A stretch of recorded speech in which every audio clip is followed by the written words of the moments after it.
أعوذ بالله من الشيطان الرجيم. بسم الله الرحمن الرحيم. الحمد لله رب العالمين، الصلاة والسلام على رسول الله محمد وعلى آله وصحبه أجمعين. السلام عليكم ورحمة الله وبركاته. باب في فضل عثمان رضي الله تعالى عنه. Из книги Канзуль Ирфан Мухаммад Асхат Аль-Ирбили. Книга, сборник хадисов, их всего 1001 хадис, которые собраны из разных источников, из Сахих Бухари, Муслим, из Сунан Тирмизи, Насаи, Ибн Маджа, из Ахмад ибн Ханбаля, из Канзуль Хакаик Мунави и других, из Суюти, из других таких разных знаменитых источников.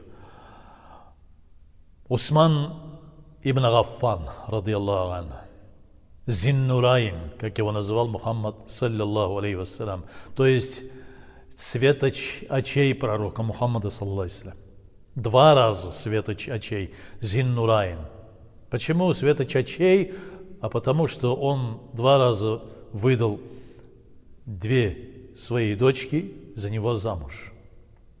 И очень хорошо отзывался о Усмане ибн Гаффане, потому что Усман, радiyallahu та'аля анху, был очень близким не только как родственник, как зять, но он один из первых сахабов, один из тех, которые действительно уверовали, искренне уверовали, и один из тех, который обрадован Мухаммадом саллаллаху алейхи ва саллям раем, то есть Аллах субхану та'аля повелел передать Мухаммаду, саллаллаху алейхи ва саллям, чтобы он обрадовал 10 своих сподвижников раем, уже в жизни, будучи живыми. И в то же время он его назвал шахидом, когда они восходили на гору Саур, и когда задрожала гора Саур, когда он обратился, здесь посланник, его друг Сиддик и два шахида, то есть Умар ибн Хаттаб и Усман ибн Аффан. Так вот, об этом своем сахабе, об этом своем сподвижнике Мухаммад саллаллаху алейхи ва саллям отзывается очень тепло и говорит, пророк Мухаммад саллаллаху алейхи ва саллям говорит, что Уthману бн Аффана вали фи дунья ва вали фи ахира. Усман ибн Аффан, он мой ближайший друг в этом мире и в ахирате. Он очень мой близкий друг в обеих мирах.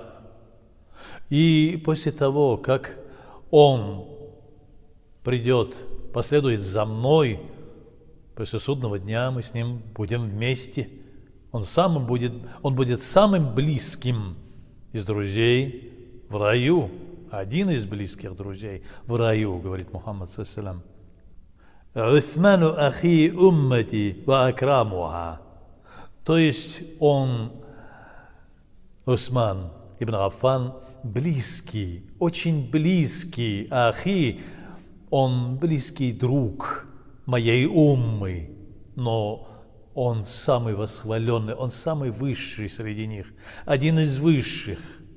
То есть Аллах субхану та'аля благословил его, сделал его одним из высоких, то есть одним из таких сахабов, которые достигли высочайшего уровня приближения к Аллаху. Он ахиль уммати, то есть он друг, он родственник, он брат моей уммы, он один из близких моей уммы, говорит Мухаммад саллаллаху алейхи ва саллям. لكل نبي رفيق في الجنة ورفيقي فيها عثمان بن غفان. У каждого пророка есть свой друг, ближайший друг в джаннате, в раю. И мой друг в раю, ближайший друг, это Усман, говорит Мухаммад саллаллаху алейхи ва саллям. لا يدخلون بشفاعة عثمان 70,000 كلهم قد استوجبوا النار الجنة بغير حساب. То есть посредством ходатайства Усмана ибн Гаффана в рай войдут 70 тысяч мусульман уверовавших, которым был предназначен ад, которые должны были войти в огонь. Посредством ходатайства Усмана ибн Гаффана они войдут в рай бигайри хисаб, говорит Мухаммад саллаллаху алейхи ва саллям. Без расчета, без весов. 70 тысяч человек войдут всего лишь по ходатайству Усмана ибн Гаффана. Почему он так высоко отзывался о нем? Почему Мухаммад саллаллаху алейхи ва саллям говорит: «Усману рафики Мария фил джаннати». Усман очень близкий мой друг, он будет пребывать со мной в раю, в джаннате, в самых его верхних слоях, и будет созерцать божественный свет лика Всевышнего Аллаха. Усман ибн Гаффан один из тех, которые приняли беспрекословно, он услышал от Мухаммада саллаллаху алейхи ва саллям и принял ислам. Он уверовал в Мухаммада саллаллаху алейхи ва саллям и следовал за ним, был постоянно с ним. Кроме того, как он был направлен на хиджру до того, как Мухаммад саллаллаху алейхи ва саллям переселился еще в Медину, и только в это время они расставались. И Усман ибн Гаффан был одним из богатейших людей Мекки. Его нравственность была очень высокая, наравне с пророком Мухаммадом саллаллаху алейхи ва саллям. То есть Мухаммад саллаллаху алейхи ва саллям о нем отзывается и говорит, что он мой друг, ближайший друг. И в этом мире, и в том будущем, в ахирате. Почему он так говорит о нем? А потому что Мухаммад саллаллаху алейхи ва саллям нам передал, что вы должны быть стеснительными, застенчивыми и нравственно чистыми, как Усман ибн Гаффан. Из-за этого он говорит: «Аль-хая мин аль-иман», застенчивость от того, что у человека в груди, в сердце присутствует вера в Аллаха, искренняя вера. Искренняя вера в Аллаха. Из-за этого он застенчив. Если бы у меня была еще и третья дочь, я бы отдал ему и свою третью дочь, потому что он сначала отдал одну дочь, она умерла от болезни, потом он выдал вторую свою дочь, это Мугульсум и Рукия, и после того, как она тоже умерла, он говорит: если бы у меня была еще и третья дочь, я бы, не раздумывая, отдал бы Усману ибн Гаффану в жены свою дочь, говорит Мухаммад саллаллаху алейхи ва саллям, потому что он среди вас самый застенчивый, он среди вас один из самых уверовавших в Аллаха, искренних. И Усман ибн Гаффан как-то раз пригласил Мухаммада саллаллаху алейхи ва саллям в гости. Мухаммад саллаллаху алейхи ва саллям говорит, что я, знаешь, один не хожу в гости, я приду со своими сахабами. Пожалуйста, все, кто сможет прийти, всех пригласи, о посланник, о любимец Аллаха, говорит Усман ибн Гаффан. И когда они шли, он, еще не доходя до дома, он считал издалека, он встретил пророка Мухаммада саллаллаху алейхи ва саллям и сахабов и начал считать что-то. Он говорит: о, Усман, ты считаешь людей, думаешь, что не хватит пищи, достатка, чтобы их накормить? Нет, нет, говорит Усман ибн Аффан. Нет, о, Расулюллах, я считаю ваши шаги. Ваши шаги. Сколько будет от того места, от которого вы вышли, где собрались все вместе, и до моего дома. И все он насчитал около 2400 шагов. Вы прошли, говорит, 2400 шагов. И что это значит, говорит Мухаммад саллаллаху алейхи ва саллям? Я освобождаю ровно столько рабов, сколько вы проделали шагов, говорит Усман ибн Аффан. Я освободил 2400 рабов. Где-то свои были, где-то он купил, выкупал рабов и освобождал у тех богатых людей. То есть Усман ибн Аффан был такой, на таком уровне человек.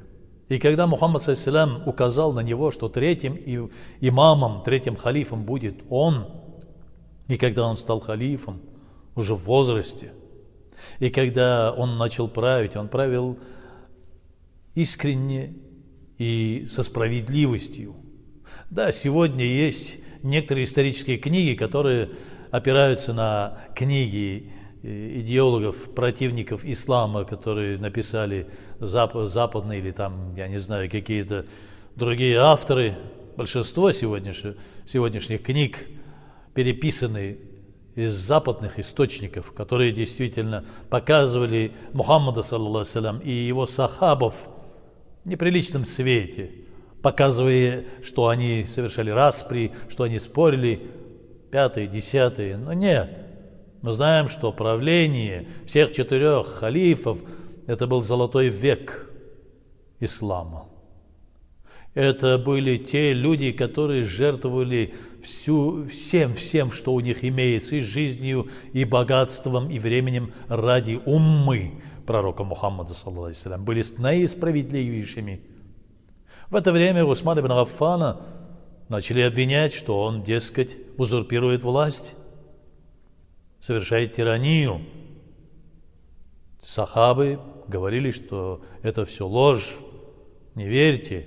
Но те противники ислама, которые решили разрушить и внести распри между мусульманами, они начали ходить по городам и весям, рассказывая, как же узурпирует власть Усман ибн Аффан, хотя не было этого и в помине. И после этого они поднялись с Египта, с Йемена, с Шама, отдельные группы людей, которые поддались вот этой смуте, фитне, и окружили дом халифа Усмана ибн Аффана, ради Аллаху та'аля анху. Тогда Хасан, ради Аллаху анху, сын Али ибн Абу Талиба, каррам Аллаху ваджхаху, сказал, что у меня есть войско, есть отряд из юношей, мы будем охранять тебя. Нет, говорит, пришло время, я сегодня видел во сне пророка Мухаммада, саллаллаху алейхи вассалям, и он сказал: о Усман, о Зиннурайн, о светоч очей моих, сегодня ты будешь разговляться со мной. То есть сегодня ты постишься с утра, а вечером, после захода солнца, ты придешь, и мы с тобой будем разговляться вечером. Так что уйдите, говорит он Хасану, ради Аллаху та'аля анху, и прогнал их всех. После этого, несмотря на это, Али, ради Аллаху та'аля анху, выставил своих 2 сыновей и тех юношей, которые были рядом с ними, перед воротами, чтобы не пускать никого в дом Усмана ибн Аффана. Но один из тех противников, один из тех же людей, которые убили Али, ради Аллаху та'аля анху, ранили его отравленным мечом, и те, которые причастны к отравлению Хасана, ради Аллаху та'аля анху, из тех людей, которые причастны к отрублению головы Хусейна, ради Аллаху та'аля анху, которые участвовали в этих трагедиях, то есть те люди, которые далеки от ислама и, будучи среди мусульман, сеяли смуту и распри между мусульманами, один из них вошел через задний двор, через окно и убил халифа Усмана ибн Аффана, ради Аллаху та'аля анху, светоча очей Мухаммада, саллаллаху алейхи вассалям, его любимца, о котором он говорит, что он мой друг, он со мной вместе в раю. Страшнейшая трагедия, когда пляшут на крови те смутьяны и радуются, что убили кого-то из мусульман. И капли крови упали на страницы Корана, где были написаны слова «Саякфикухумуллах», то есть и достаточно им всем Аллаха. Усман ибн Аффан пал жертвой интриги не мусульман, а жертва интриги тех людей, которые противники мусульман, которые, подстрекая мусульман, довели до того, что убили, сделали шахидом того человека, который был любим пророком Мухаммадом, саллаллаху алейхи вассалям, и был указан им на то, что он будет 3-м халифом, и действительно тот человек, который собрал Коран, который мы сегодня читаем, и от которого мы получаем пользу, и тот человек, при котором очень многие страны приняли ислам, и при котором начали развиваться науки, исламские науки, светские науки, и который был примером для всех мусульман. Он всегда одевался просто, жил просто, он был аскетом, как и все остальные халифы. О Аллах, мы просим, чтобы Ты ввел нас в сады благодати рая, и чтобы мы присутствовали перед Тобой вместе с Твоими пророками, с Твоими любимцами, с Твоими друзьями, с халифами. О Аллах, убереги умма Мухаммада от смуты, от всяких разных нововведений, которые сегодня происходят.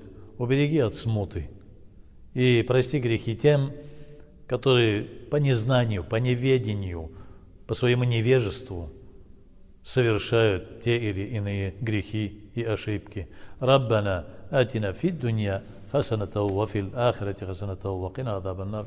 Аллаху акбар.